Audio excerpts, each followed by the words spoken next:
The following program is rated PG. Parental guidance is recommended.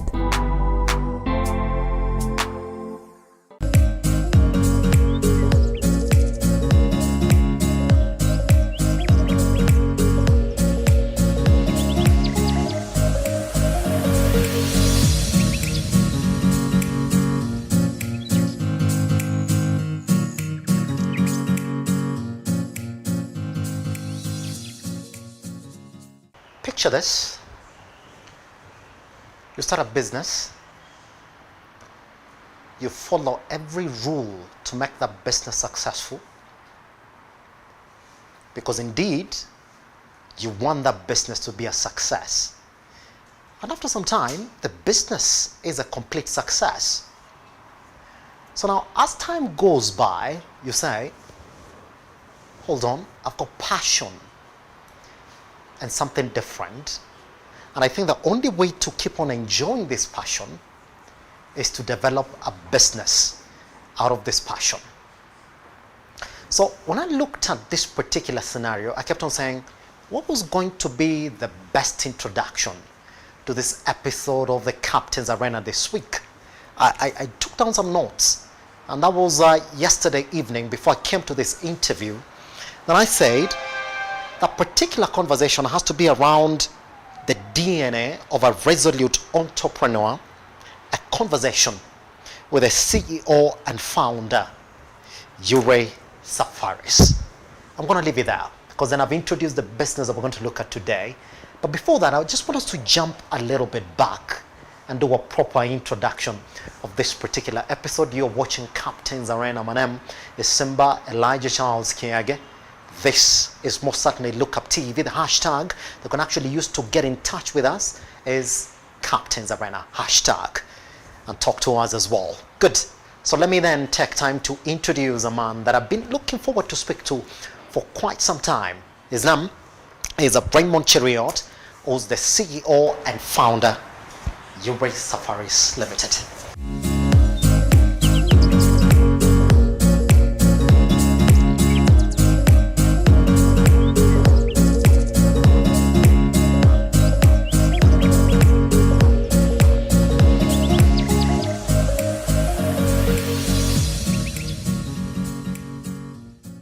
Mr. Cheruyoit, how are you doing?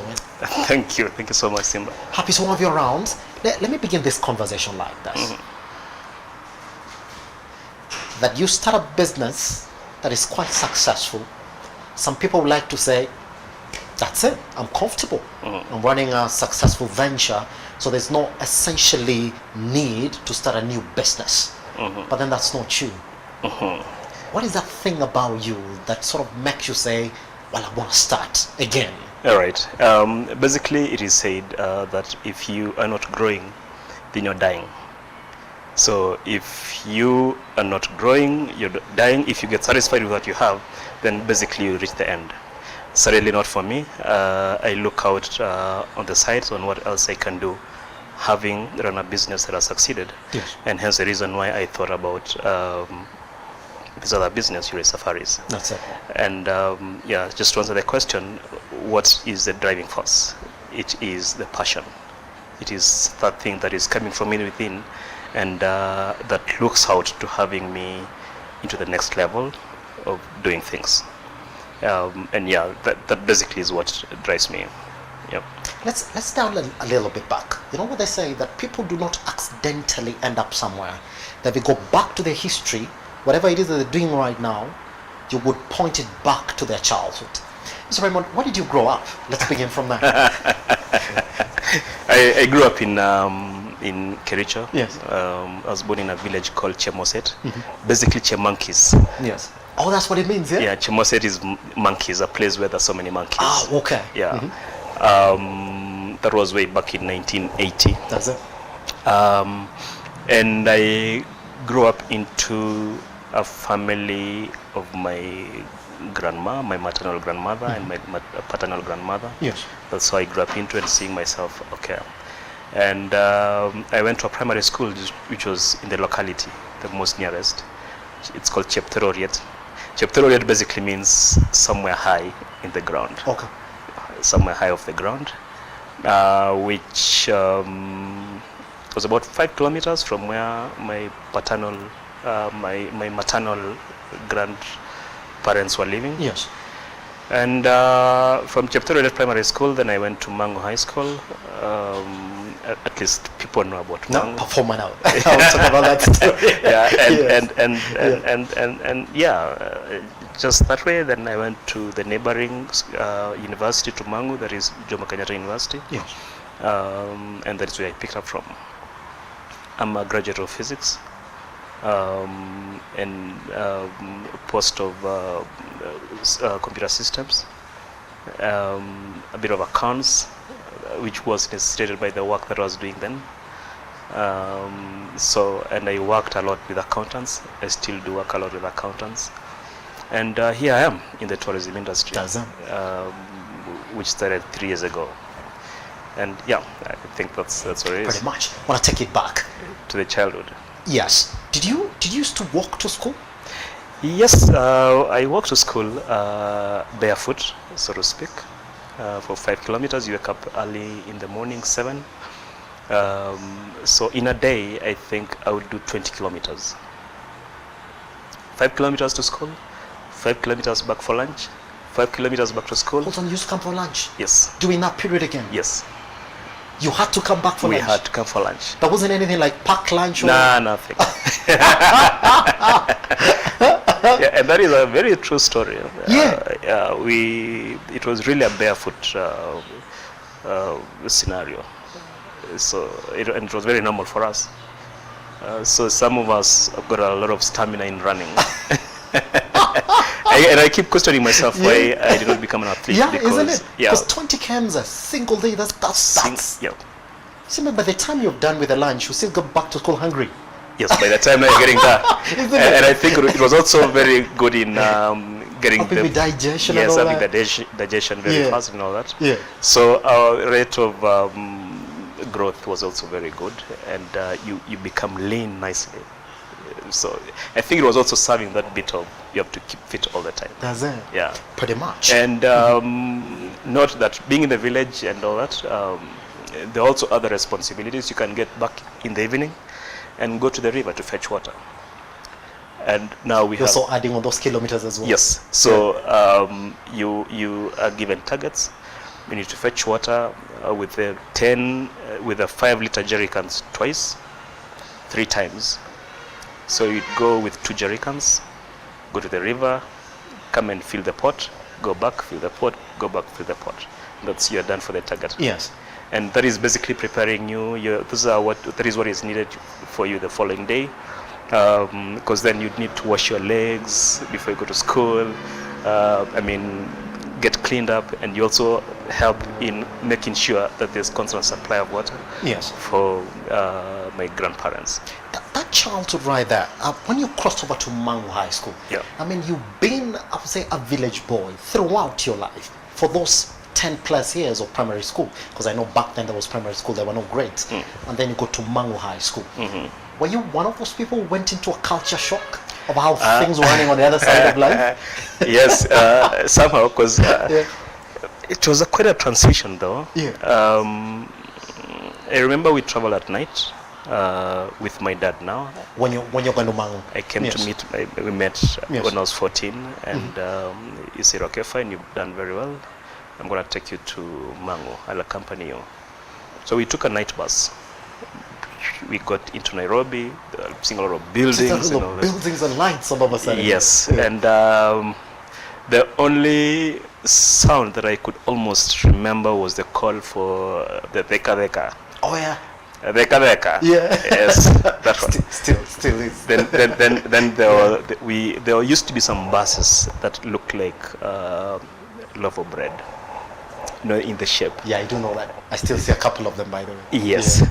And we got to Mangu High School, I was excited to get to Mangu.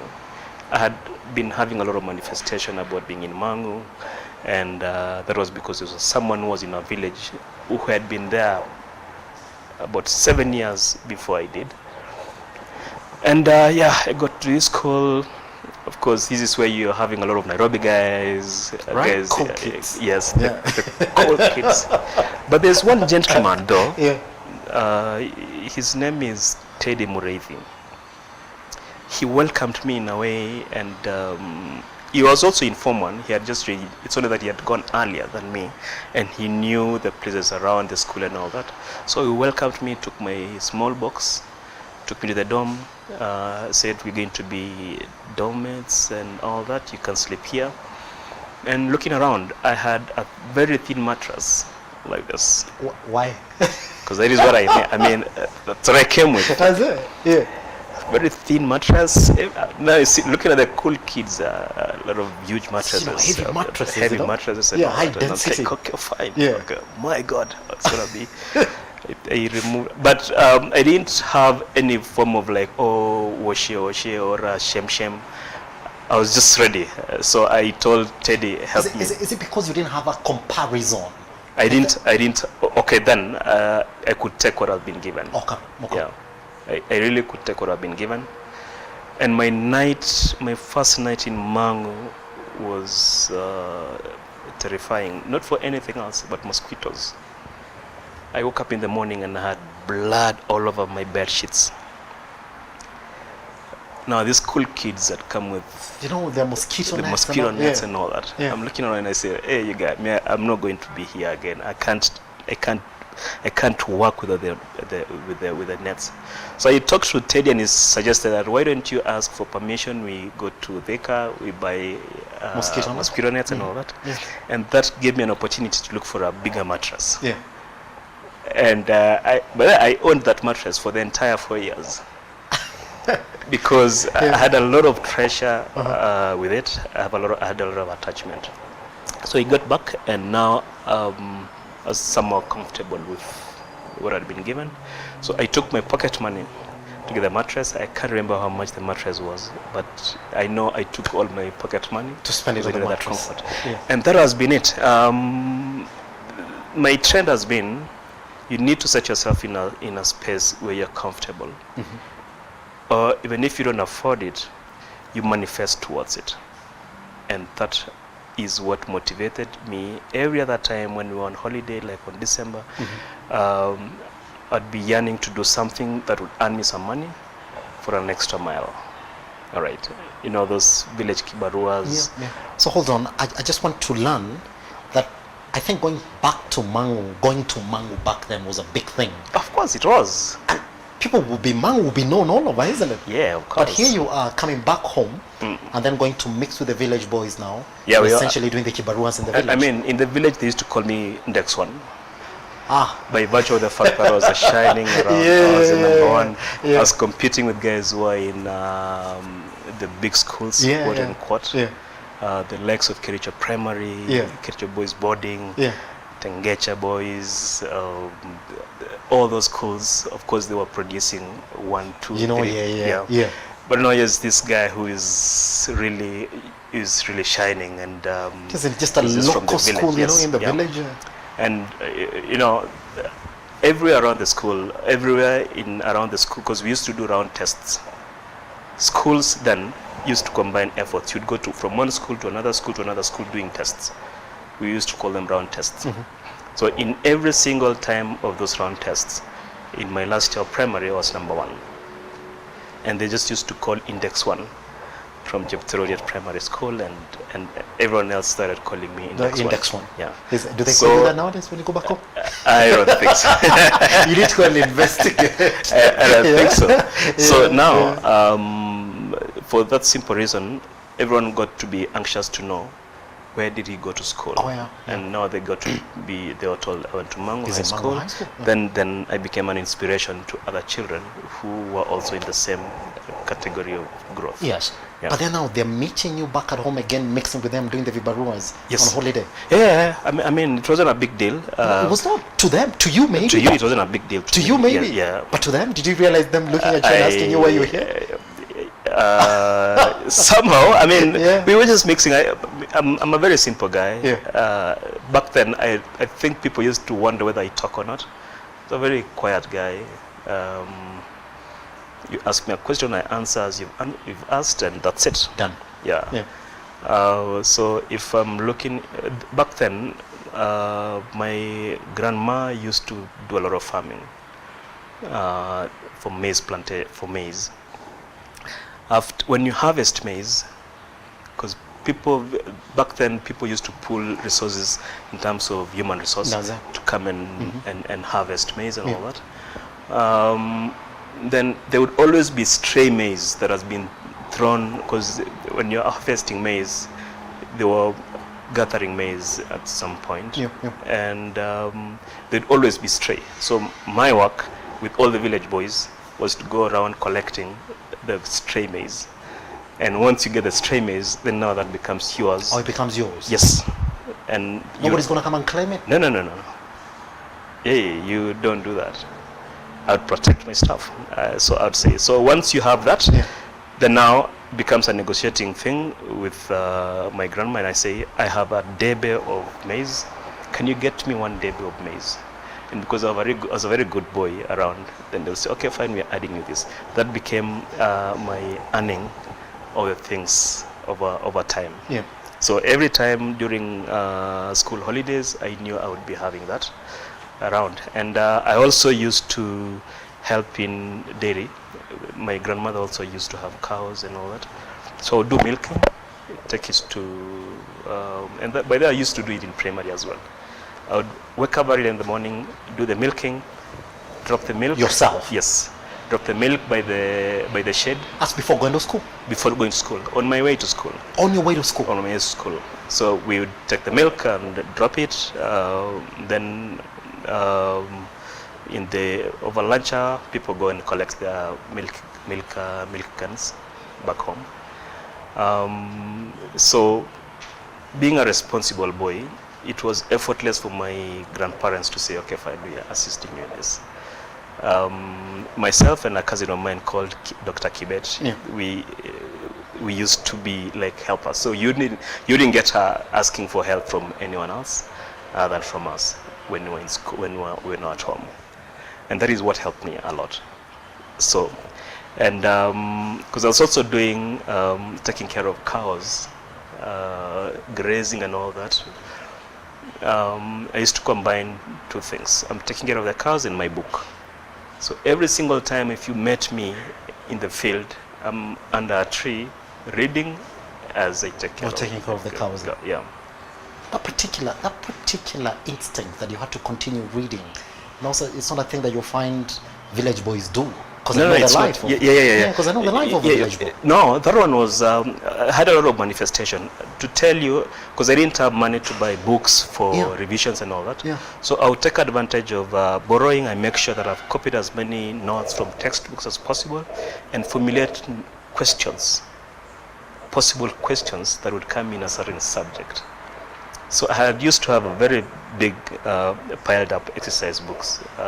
So there were the things that I was doing when under the tree. And I remember my grandma would complain, these books huwezi achilia chini hata kidogo. And I was like, no, and I used to pray a lot, saying, God, I don't want to go to another school, I just want to go to Mango High School. And so be it, it came to happen. So it's everything would be in the mind. For anyone who you want to do anything. That particular character right there, that you knew exactly what you wanted when you were quite young. Where did you get it from? That's what I want to understand. I had a lot of questions about my life. I told you I met my dad when I was 14. When you're 14, I wanted to come to that as well. And then I had a lot of questions about how life should be and all that. I came to know my mom when I was a well-grown boy. I used to call my mom by her name. And I used to have a lot of, I think that is what gave me the motivation to just try and excel, because we used to be told education is a key. And really I was yearning for that key. I really needed to have that key to be able to propel. And by the way, true to it, when I passed my examinations very well, everyone else showed up. Your dad included, eh? My dad, of course, my mom was very instrumental in making sure that I'm going to school, and that is where my relationship with my dad started growing. But I'll come to that. A lot of long stories about that. But the motivation on how I became that responsible is out of just that. You know, when I grew up around many adults and seeing things that needs to be happen. I used to see the way my grandma is working. I'm thinking, hey, I think I would need to assist her one day and all that. And there was no way I was going to assist if I don't go to Mangu. And even at the time when you were selecting schools, I'll tell you I only know one school. I don't know the rest of the schools. So you essentially just went and looked for Mangu. This is it. And I remember telling my friends, you guys, I don't want to look at, well, because it was a requirement to fill 5 schools. Then I don't know which are the 4 schools. It was just one school. So they say everything that happens happened for a reason. I think if it were not for the challenges that were around me and all that, I wouldn't have been that steadfast in doing things. So really things happen in a way, God works in a way that we can't see.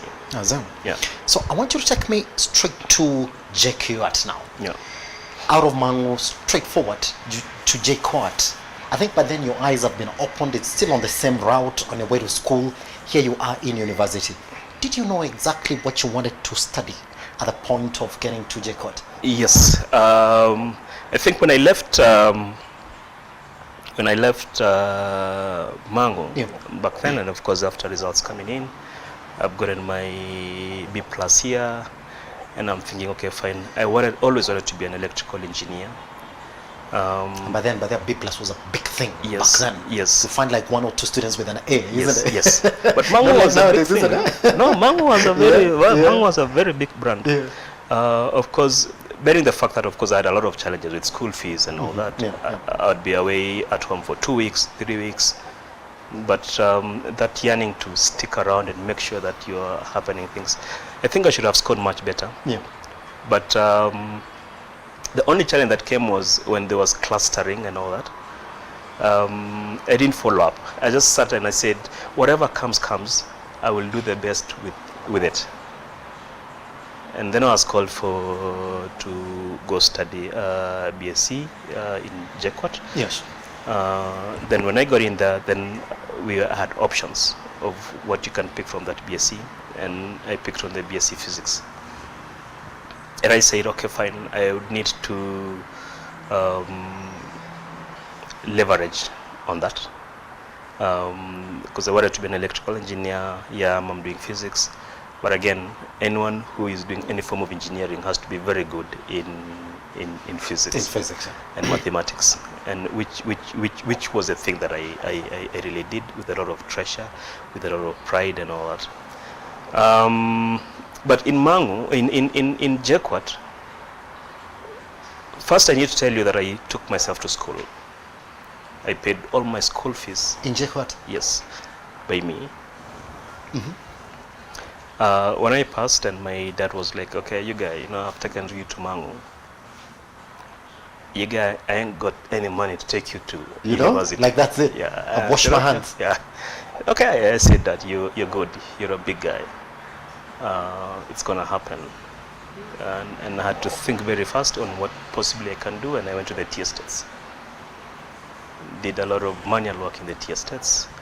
That's in Kericho, isn't it? Yes, in Kericho. I first went to Finlays.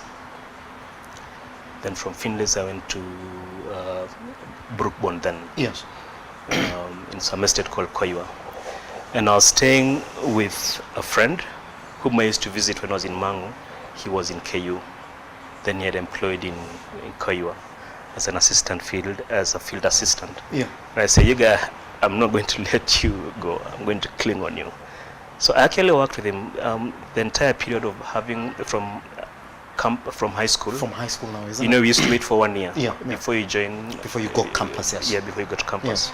So that 1 year was very instrumental for me, knowing that I need to look for school fees or a way to get to university, and therefore that was my bread. I just had to stick there.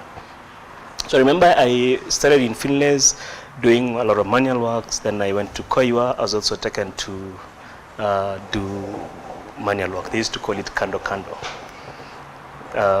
Removing weeds with pangas and all that. And I got a lot of blisters. A mango guy got blisters. So I went to dispensary to look for something that would help me cure the blisters, because they were now becoming open wound. And I met a nurse called Pamela. She looked at my hands, and now you are conversing in English. And she was like, "Okay, you guys, You look eloquent. are you sure? Are you sure you're supposed to be there?" And I say, "Yeah." She dug my background. Then she told me, "You know what? I'll talk to the manager. I'm bringing you here. You're going to keep the records for the dispensary." For that period until you go to campus. Yes. And I sat there. I used to weigh kids, taking medical records or records for pregnant women. Yeah. When she goes, does examination, she tells me, do this. And then the entire estate used to converge there. So they started calling me Daktari. And I said, I said, fine. Yeah. Okay, so now, then she also asked me to join merry-go-round. So that monthly you would save yes, on yes. that. Yeah. And that was very helpful. Pretty much. Just going to take a tiny little breather right here on the Captain's Arena. Once we come back then, we now start tracking the career of Daktari in quotes. All the way, I'll be representing another company called Akfin. It's going to tell us about what that company is, what it's doing, all the way now to building up to his tours and travel company right here on the Captain's Arena. My name is Simba Statehousekenya. Once we come back, we'll jump right in.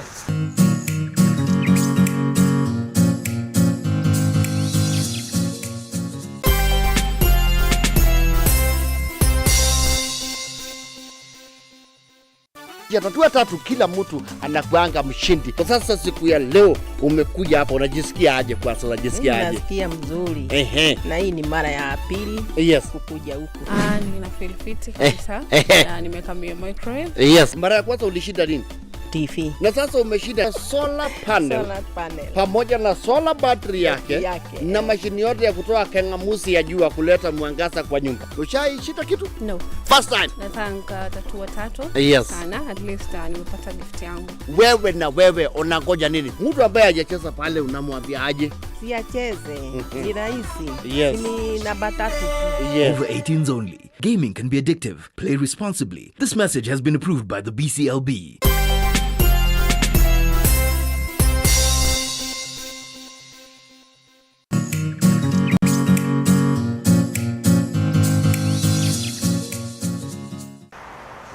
You are watching the Captain's Arena. My name is Simba Elijah Charles Kiage. In case you are just joining us, we are still in conversation with the CEO and founder Euray Safaris Limited.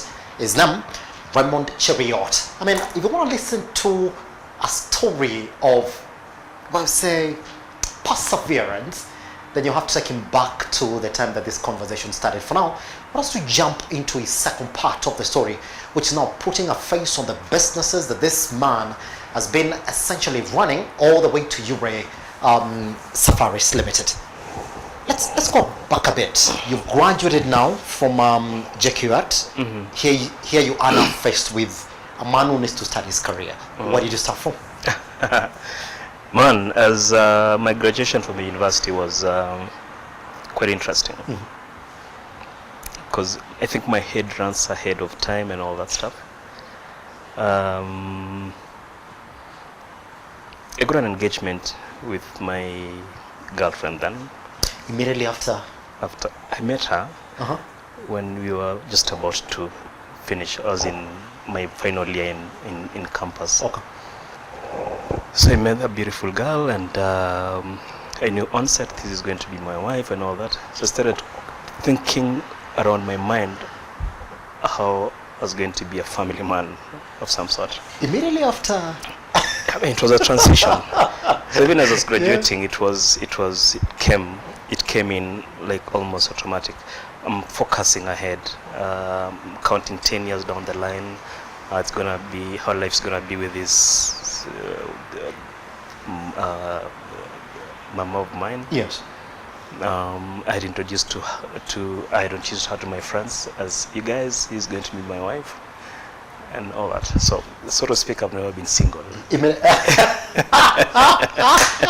Like single life, you've never known about it. Yeah. But you even introduced her that this is gonna be my wife. Yes, to my friends. She knew that. Yeah. I mean, I think that is how she also got to be as confident. Okay. But things happened, and she was expectant, and I needed to get things right. That is before you graduated. Just as I was Just immediately after graduation. Yes. Yeah. Yeah. We met in 2002, then 2003. She's expectant. She still has miles away to go, and I needed to take up that responsibility. Man, I think I had the toughest time then. So it was about convincing her that I'll always be there. You don't worry. She doesn't know where I come from. So temptations about I can bail and disappear. Just disappear because things are getting to myself, Yeah. you should always be responsible for what you do. You should always be accountable for what you do. And I said to Raymond, Euray, you're not running away. So I started thinking about businesses, what can I do to make life, and that became attraction for me. That's how, that was the propeller engine to me in terms of things. So as I graduated, and she was present during my graduation, and my dad asked me who she was, and I said she's a friend, but she stood out because she's the only one who got into the photos sessions and all that, and things just died like that. And it was easy for me also to introduce the topic much later when she was expectant. Yeah. So remember that girl who was at the graduation? Yeah, and you asked me who that was. But I hadn't planned it like that though. It just happened. So it was easy for me to do the introduction. So I finished campus. Of course, I've gotten into a relationship that I'm seeing like is serious. But again, I don't have that base. And remember, I wasn't coming from a rich family where I would go back and say, okay, fine, I want my portion of land, or I want my house. As a matter of fact, I built my house, the first house that I would say, that Simba. Yeah. You know the Simba that people are built for. Yeah. I didn't have that. So I have a lot of things that are happening. I need to help my parents build a house. I need to help myself. Here's somebody else. So that is what kept me pushing. So when I came out, it was anything that can be possibly done, I would do. I sold insurance. You know those guys who sell insurance? Yeah, I know them. Respect those guys. Yeah, I actually do respect them. I always give them my time. I stop and listen. Respect those guys. Yeah. I sold insurance. I would go through papers, see what is being advertised, go for interviews, find out whether I can do it. I was an agent. You know, these guys who show people houses, vacant houses. Yeah. For commission, isn't it? Yes. Yeah. Yes, I've done that work. Then I landed myself in a software company, Microland. That's where I stabilized. Yes. But then it was really tough because, remember, you cannot hide a pregnancy. 2003, after I graduated, I told you my girlfriend then was pregnant. And I told her, you keep cool until it shows. That's when we will start telling people. Yeah. This is exactly what's going on now. Yeah. And and I'm not stable in between. I'm just there. Just pushing time. I'm just pushing time and all that. So when it started showing and she started being questioned at home, hey, umekuwa mkubwa. Then I said, okay, fine, I think it's time to hit. That's it. I told her, you do this. When you come back because there are no phones, I didn't have a phone then. I said to her, when you come back with your mom's phone number. And I decided that I'm going to hit. So she came back and she told me this is her phone number, and she warned me. Yeah. Don't call her. That one will maliza you. That gave me courage. To even call. Yeah. So she came and said, this is my phone. This is the phone number and all that. Yeah. days are running. It's almost December of 2003. That was the period. Yeah. I'm still struggling here. I have not placed myself in a foot. I remember going back home, and my grandmother looked at me and said, "Okay, are you?" She used to call me Cheruyoit. Is this you or it's someone else? I was thin. My neck was popping out. So she listened to me and, okay, and she told me, "You're not going back to Nairobi. Yes. We still love you." My mom started telling me I can buy a black mamba, go taking photos, people and all that. I know. And I'm like, no, that is not what I designed. I need to drive. And all that. I was being housed by my cousin. Gave me an SQ to start with. Then I transitioned to. I mentioned to you about Dr. Kibet. I transitioned to his place when the pregnancy was becoming apparently being seen. I said to him, you guy, you're going to house me whether you like it or not. You're living in a 1-bedroom house, but kitchen is ours. We will be sleeping there. And he agreed. I mean, he didn't have an option really. So now, where my life started is when I called my girlfriend's mom, and I said, "Hi, mom." She was like, "Who the hell is this calling me?" Mom. Yeah. And I said, "My name is Raymond Cheruyoit. I schooled with Eunice, and I want to come home." And she was like, "What?" Remember, I'd been warned that I want to go. I only told 2 people that I'm going. I didn't tell anyone else. I told my cousin, and I told my uncle. I'm going to this destination. I'm not sure what is going to happen. If I get lost, then just know where to find me. So I took the direction. I went Nyeri, picked a taxi, and I said, "Take me to this destination." We went, go in. We got home, found her, and I met her with the grandma. She loves me to date, and the mom.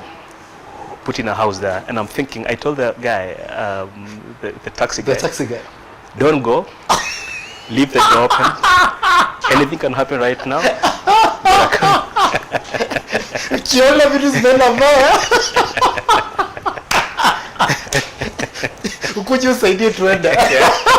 Because you have been warned. Yes.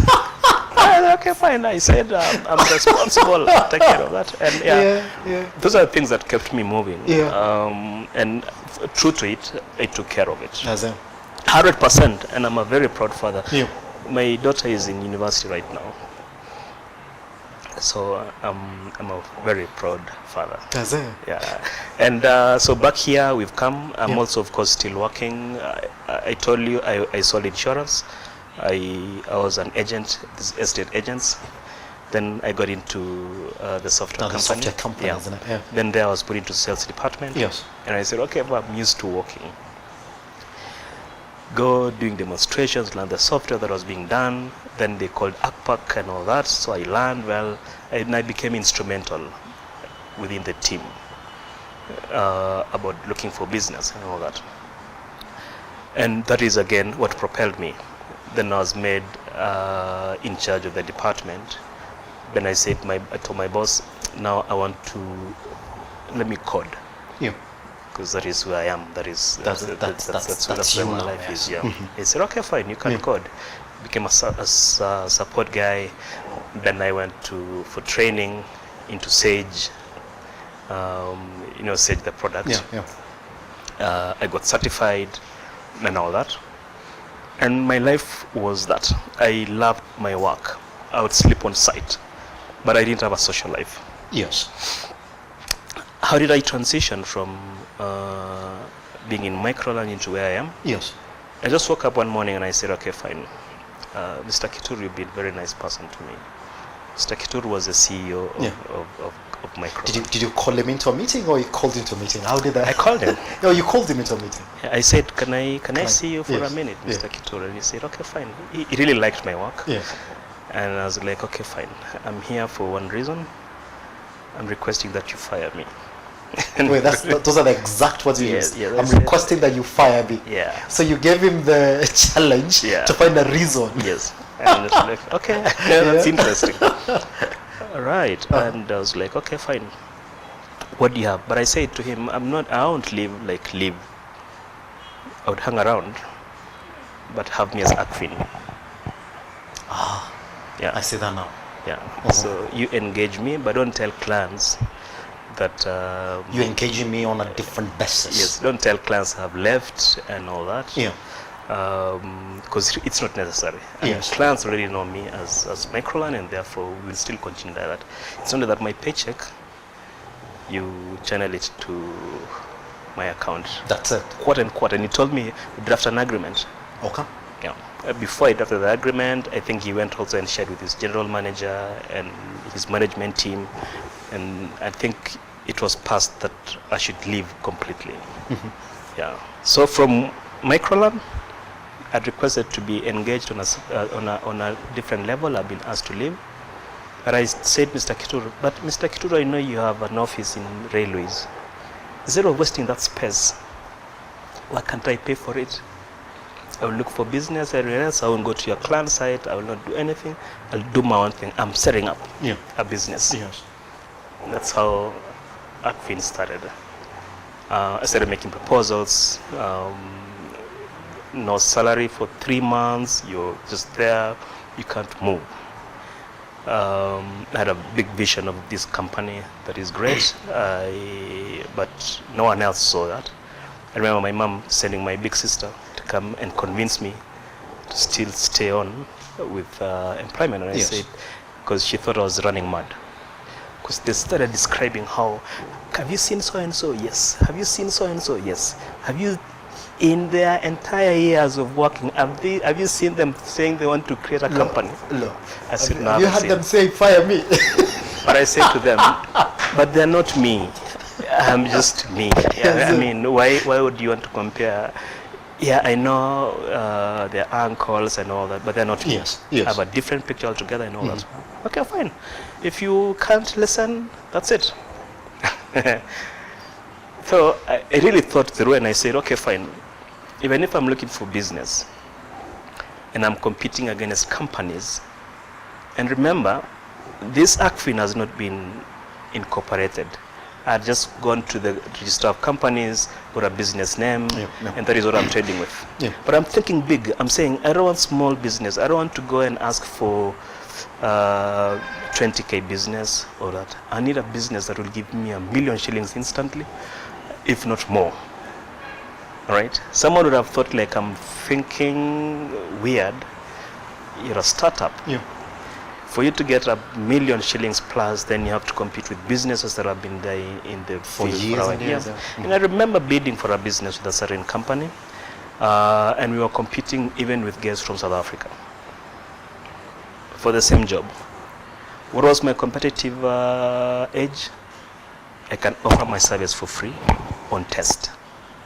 So I went and I said, I have made the proposals, or these are the proposals, and I know they started asking me for certificate, VAT certificate, the PINs, and all that, because they want books of accounts. They want audited books. I said, you guys, they want a history. I started not so long ago. So those stories that you asked me about audited books, zero. But I can give you certificate of incorporation. I can give you PIN. I can give you VAT certificate. Those ones I can give. But I don't have assets. Absolutely.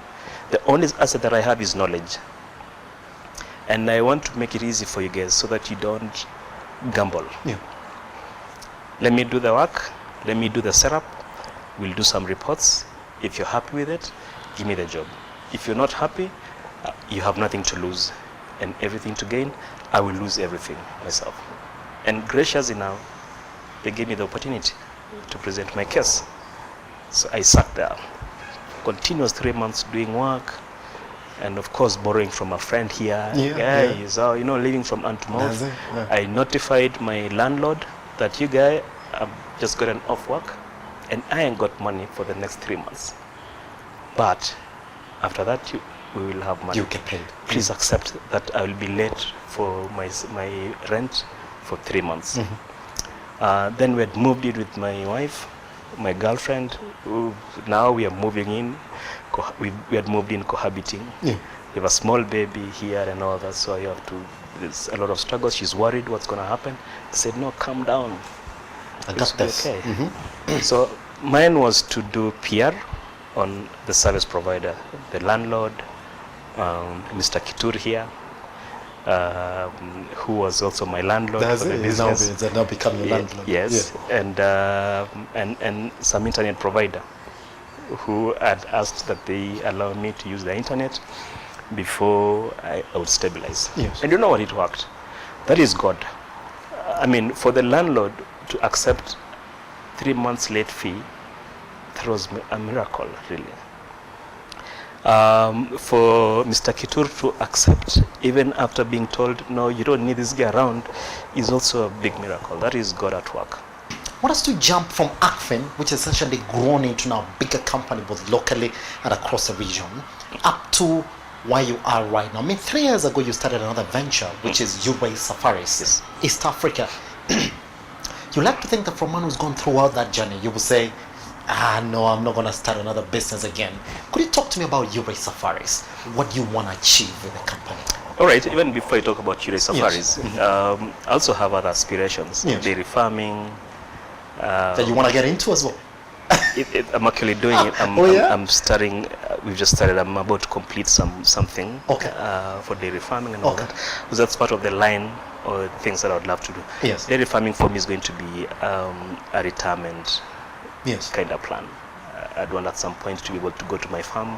Yes. Look at those animals and that. Then there was also the tours and travel. This one came back in 2012, 2013. When someone asked me whether I know someone who would provide them with a tour vehicle. I am thinking, okay, fine, that should have been me. My cousin had such a vehicle, Land Rover, and I talked to my cousin, and they went. The director of that company went to Masai Mara. And I'm thinking, okay, fine, I think I need to get into this. Fast forward in 2018, my wife, I used to work with her here, said to me, I think we need to register a company. And that is what made me jump into the sense. And I said, okay, fine, we're going to do that.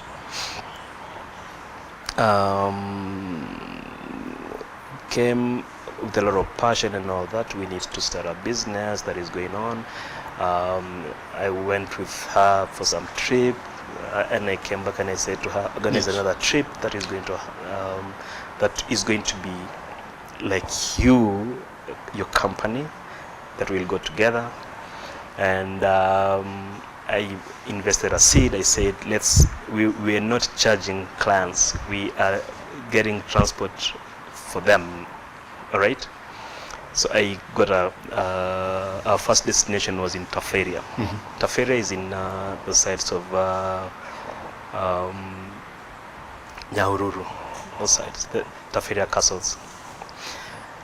And things just started from then. I started looking around. Can we go to Mara, see what is happening there? Go to different bits of destinations. Yes. From the basis that you can't sell what you don't know. That's it. And I was like, okay, fine, I think we can do this. We're going to register this, incorporate this. Something happened, and my wife said she wants to run the entity by herself and all that. And I said, okay, that's fine. I have passion, I can provide transport. Yes. But for some reason, she wanted to do by herself the business and all that. I said, okay, no, that's not me. So I said, okay, fine. No harm in running businesses that, you open a shop there and I open a shop here. We'll combine efforts. And Euray Safaris came in at that particular time. I really need to see what is inside this particular industry. And because I love traveling, I love social life, I'd love to engage, I love being in the bush and all that stuff. It started saying, okay, fine, we've registered a company, Okay, that's one. Number two, it's still going to be a business. I'm going to incorporate it, have everything in place and all that. Now do your marketing. I started sharing about the business with circle of friends on WhatsApp and all that. And my first clients came and said, okay, fine. I think I've seen you also do tours and travel. And I said, yeah, we do tours and travel. Okay, where would you want to go? Go to Mara. Remember, I had done my research. I had gone to the down. I've gotten a few. So our first destination was Zebra Plains in Masai Mara. Zebra Plains took a lot of credit, or I give them a lot of credit, for the simple reason that the proprietor, Korir, sat me down and told me, this is how you do this business, like this, like this, like this. And I said to him, here's your first cruiser for the business. And from that point on, it became a word of mouth. Because guys see you're in Mara, so who took you to Mara? Euray Safaris. Okay. Who is Euray Safaris? Yeah, the contacts. Get them here. Yeah. So they talk to us, get the first class, the second class, the third class, the fourth class, the 20th client. And that's it. And if you follow my status, it's all about animals, nothing else. Guys ask me, do you still do the IT business? I said, yeah, we still do that, but someone else is doing it. And that is what life is. We let it run as we are moving. Pretty much. Because years also are moving. All right. What do you want to achieve with Euray Safaris in the next 5 years? What do you want to take that company to? Really, Euray Safaris, I can tell you for a fact, not even in the next 5 years. Of course, we want to be the best tour operator in not just in East Africa, but in Africa. We want to be referenced.